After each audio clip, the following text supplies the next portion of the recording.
আসসালামু আলাইকুম। বিভিন্ন পরীক্ষায় গুরুত্বপূর্ণ ৭০টি বাংলা প্রশ্নের আয়োজনে আছেন স্বপ্নের স্কুলের সাথে সিকান্দার আবু জাফর সম্পাদিত সাহিত্য পত্রিকা সমকাল।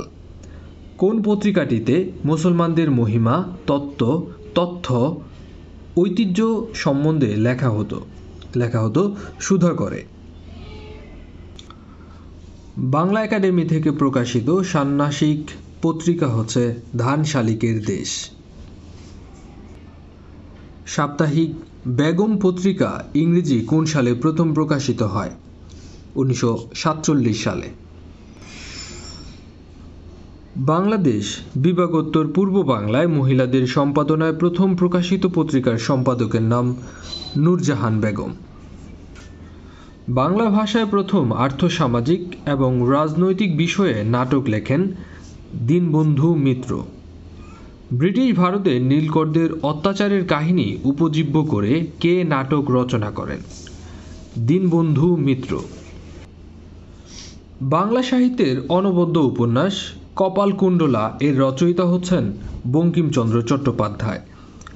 কপালকুণ্ডলা কোন প্রকৃতির রচনা? এটি একটি রোমান্সমূলক উপন্যাস।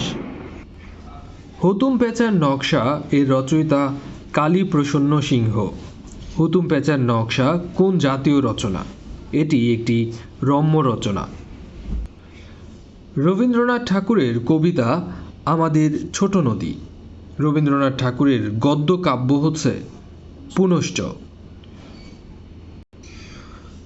যোগাযোগ উপন্যাসের রচয়িতা রবীন্দ্রনাথ ঠাকুর। সুলতানার স্বপ্ন কী ধরনের রচনা? এটি একটি উপন্যাস।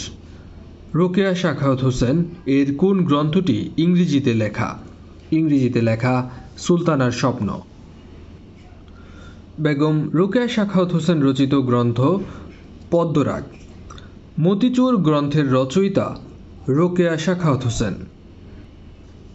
বিশ্বনবী এটি কার লেখা? বিশ্বনবী রচনা করেছেন গোলাম মোস্তফা। বনি আদম কাব্য গ্রন্থটির রচয়িতা গোলাম মোস্তফা। কাজী আব্দুল ওদুদ কোন জেলায় জন্মগ্রহণ করেন? তিনি ফরিদপুর জেলায় জন্মগ্রহণ করেন। ঢাকা মুসলিম সাহিত্য সমাজ এর প্রধান লেখক ছিলেন কাজী আব্দুল ওদুদ এবং আবুল হোসেন। জীবনানন্দ দাশের একটি বিখ্যাত কবিতার নাম বনলতা সেন। বাংলা সাহিত্যের একজন আধুনিক কবি 1942 সালে এডগার অ্যালান পো রচিত টু হেলেন কবিতা থেকে কোন কবিতাটি রচনা করেন বনলতা সেন। দারিদ্র্য কবিতাটি কাজী নজরুল ইসলামের কোন কাব্যের অন্তর্ভুক্ত? এটি সিন্ধু হিন্দোল থেকে নেয়া। কাজী নজরুল ইসলামের কান্ডারি হুঁশিয়ার এই কবিতাটি কোন কাব্যের অন্তর্গত? সর্বহারা কাব্যের অন্তর্গত। ফণিমনসা কাব্যের রচয়িতা কাজী নজরুল ইসলাম। চক্রবাক এই গ্রন্থটি রচনা করেছেন কাজী নজরুল ইসলাম।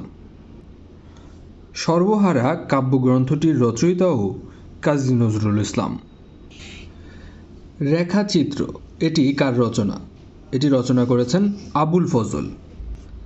রেখাচিত্র কোন জাতীয় রচনা? এটি একটি আত্মজীবনী। পল্লীকবি জসিমউদ্দিন জন্মগ্রহণ করেন ফরিদপুর জেলায়। তাম্বুলখানা গ্রামে জন্মগ্রহণ করেছিলেন জসিমউদ্দিন। জসিমউদ্দিনের প্রথম প্রকাশিত কাব্যগ্রন্থ রাখালি। রম্য রচনার লেখক হিসেবে সুপরিচিত ছিলেন সৈয়দ মুজতবা আলী। কাজী নজরুল ইসলামের পর সাহিত্যে সবচেয়ে বেশি আরবি ফার্সি শব্দ ব্যবহার করেন সৈয়দ মুজতবা আলী। চাচা কাহিনীর লেখক সৈয়দ মুজতবা আলী। দেশে বিদেশে এ বইটির লেখক মুজতবা আলী। দেশে বিদেশে এটি মূলত একটি ভ্রমণ কাহিনী। আর এই ভ্রমণ কাহিনীটিতে স্থান পেয়েছে বা প্রাধান্য পেয়েছে কাবুল শহরের কাহিনী। বুদ্ধদেব বসু কোন দশকের কবি হিসেবে খ্যাত? তিনি 30 দশকের কবি হিসেবে খ্যাত। তিথিডোর এই গ্রন্থের রচয়িতা বুদ্ধদেব বসু। হঠাৎ আলোর ঝলকানি কোন জাতীয় রচনা? এটি একটি প্রবন্ধ গ্রন্থ। মানিক বন্দ্যোপাধ্যায় কোন বাদ বা ইজম দ্বারা প্রভাবিত ছিল? তিনি মার্কসিজম দ্বারা প্রভাবিত ছিলেন। প্রবোধ কুমার কোন সাহিত্যিকের প্রকৃত নাম? মানিক বন্দ্যোপাধ্যায়ের প্রকৃত নাম হচ্ছে প্রবোধ কুমার। মানিক বন্দ্যোপাধ্যায়ের রচিত উপন্যাস জননী। পদ্মা নদীর মাঝি এটি রচনা করেছেন মানিক বন্দ্যোপাধ্যায়। বাংলা ভাষায় ওষ্ঠ ব্যঞ্জন ধ্বনির সংখ্যা 5টি। বাংলায় নাসিক্য ধ্বনি মোট 5টি। এই ধ্বনিটির সঠিক উচ্চারণ হচ্ছে ও। পরাশ্রয়ী বর্ণ কোনটি? পরাশ্রয়ী বর্ণ হচ্ছে অনুস্বার। র কোন জাতীয় ধ্বনি? এটি কম্পনজাত ধ্বনি। পার্শ্বিক ব্যঞ্জনের উদাহরণ কোনটি? পার্শ্বিক ব্যঞ্জনের উদাহরণ হচ্ছে ল। তারণজাত ব্যঞ্জন ধ্বনি হচ্ছে ঢ0 র, ঢ0 র। নিচের কোনটি শুদ্ধ বাক্য? বিদ্বান ব্যক্তিরা দারিদ্র্যের শিকার হন। এই 4টি অপশনের মধ্যে শুদ্ধ বাক্য হচ্ছে নিরোগ লোক যথার্থ সুখী। বেশ বাক্যের অপর নাম হচ্ছে বিগ্রহ বাক্য। সমাস নিষ্পন্ন পদটির নাম বা সমাসবদ্ধ পদকে বলা হয় সমস্ত পদ। সমাসবদ্ধ পদের পরবর্তী অংশকে বলা হয় উত্তরপদ বা পরপদ। যে যে পদে সমাস হয় তাদের প্রত্যেকটিকে বলা হয় সমসমান পদ। সমাস ভাষাকে বা বাক্যকে সংক্ষেপ করে। সমাসের রীতি যে ভাষা থেকে আগত, এটি সংস্কৃত ভাষা থেকে আগত। সাধারণত কোন কোন পদে কারক বিভক্তি থাকে? কারক বিভক্তি থাকে বিশেষ্য পদে। সমাস কত প্রকার? সমাস 6 প্রকার। ইংরেজি প্রিফিক্স শব্দকে বাংলায় বলা হয় উপসর্গ। উপসর্গ কোন জাতীয় শব্দাংশ? এটি অব্যয় শব্দাংশ। যে সকল অব্যয় ধাতু শব্দের পূর্বে বসে নতুন শব্দের বা নতুন অর্থের সৃষ্টি করে তাদেরকে বলা হয় উপসর্গ। নিজস্ব কোনো অর্থবাচকতা না থাকলেও নতুন শব্দ সৃজনের ক্ষমতা আছে, অথবা অর্থবাচকতা নেই কিন্তু অর্থদ্যোতকতা আছে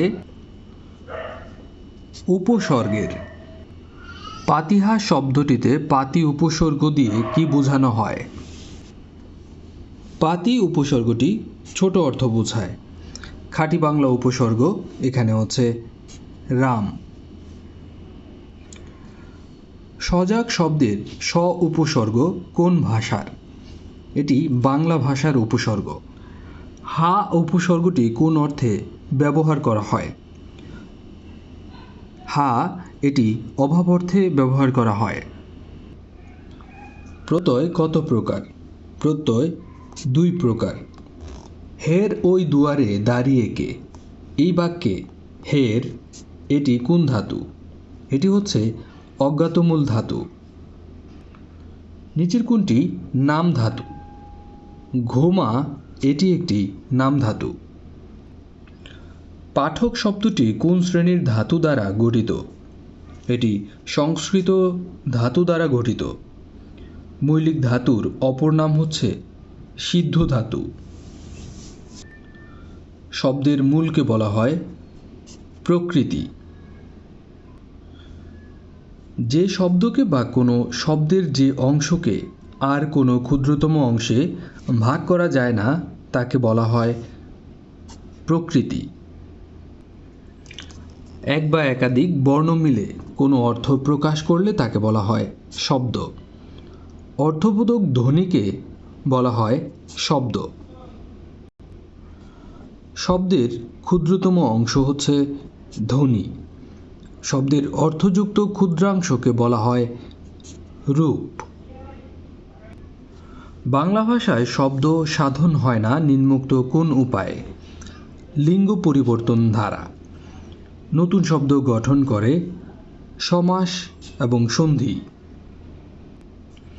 বিভিন্ন দৃষ্টিকোণ থেকে বাংলা ভাষার শব্দসমূহকে ভাগ করা যায় 3 ভাগে।